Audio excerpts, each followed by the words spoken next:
The Canola School on RealAgriculture.com is brought to you by Alberta Canola Producers Commission, SAS Canola, and Manitoba Canola Growers.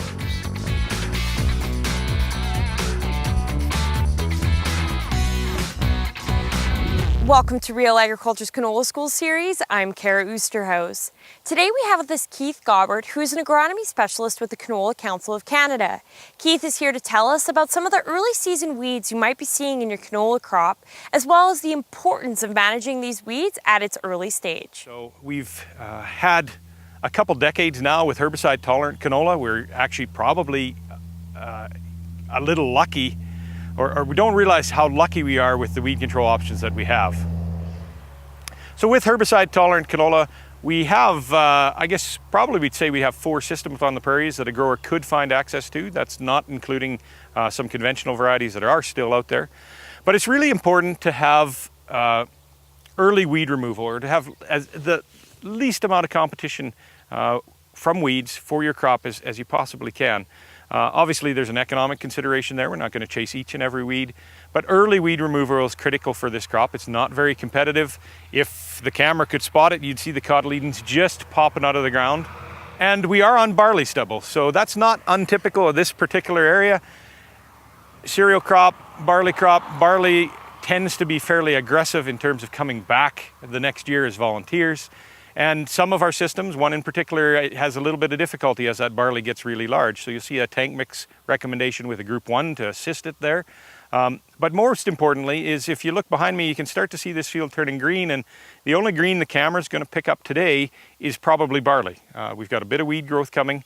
And as a rule of thumb, and I can't really tell you if this is 100% accurate, but it gets the message across, a weed that emerges before the crop, in that week before the crop, is probably going to have the impact of 100 weeds that emerge the week after the crop. So early weed removal is critical. We really stress that growers should be out scouting their crops this time of year and deciding on when their herbicide application is going to be going in. Depending on where you're at on other pests or problems that could be in the field, want to make sure that you've scouted the field adequately for possible tank mix options on a post-emergent application.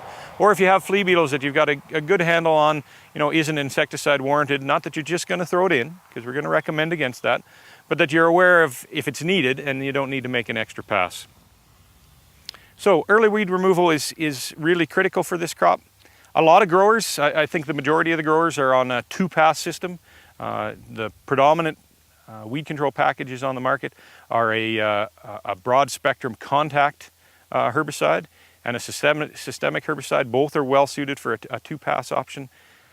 2-pass options available for both of those systems in the crop that result in a relatively weed-free stand of canola, and that's really what we're hoping for. We don't want to produce a bunch of weed seeds that'll go back in the crop and give us trouble in the next number of years.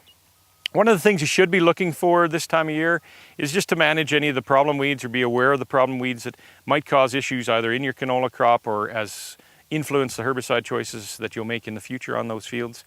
And particularly notice if there's any patches or problem areas in the field that aren't controlled by the spray application that you put in. Really want to stress to growers that with herbicide resistant weeds becoming more of an issue, that spotting those patches early and deciding if there's some additional management techniques that you can use would be really to your benefit. So what are some of these methods that producers can use besides spraying? So growers aren't going to like to hear this, but they're going to move backwards a few decades for weed control options. So things like hand removal or mowing, or a lot of effort involved.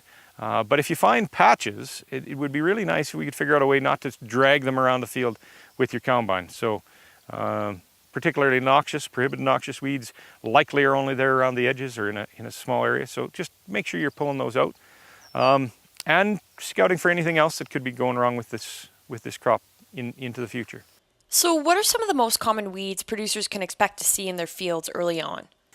I don't know if there's a most common weed that you're going to see. Typically the most common weed that you're going to have in your crop is likely whatever you grew last year. So cereal growers would tell you their worst weed is canola. They might not say their worst weed because it's relatively easy to control in the crop.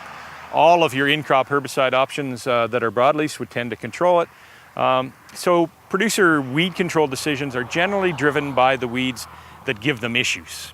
So if they see wild oats, volunteer wheat, volunteer barley, unless they're getting particularly big or really thick, chances are the standard choice for weed control is going to do a good job on them. Some of the weeds in canola that will drive producer decisions a little differently, other than just simple weed density, will be staging on things like wild oats or barley. As I mentioned earlier, a group 1 mix might be appropriate with some of the choices. Cleavers in particular have been a bit of an issue, particularly if you get into the darker soils with a little higher moisture. Cleavers can be a real issue on some of those canola crops. And we've got a relatively new option available that's registered and approved for use in our overseas markets. Quinclorac, available likely in a number of different trade names, but does a really great job on cleavers as an additive in some of the herbicide systems that we have. So just take a look at your label, talk to your product rep, and chances are, if cleavers are a main concern in your crop, that it'll drive some of the decisions that you make in terms of being able to tank mix an additional product in. And the performance, if you're going to have an issue, in many cases it's hard to predict. But after the fact, you say, oh, I wish I would have put something in there that would have helped with cleavers control. In those cases, that new addition will really bump up the control that you can achieve. One of the things that we would really stress to a grower or make sure that a grower is aware of, they already know this, but it's one of those things that kind of gets lost in the shuffle as we get into the rush between finishing seeding and getting spraying started, is that early weed removal, I've already said, is critical. But if you're going to do a two-pass herbicide control system in your canola, make sure that you get that first pass in early enough that you really are removing some of that competition and not letting those weeds get ahead of some seedling canola, because it can be really competitive. The heavy flush weed can be really competitive on cotyledon canola, and lets you have usually that much better weed control to come in with the second pass and keep the field as weed free as you can.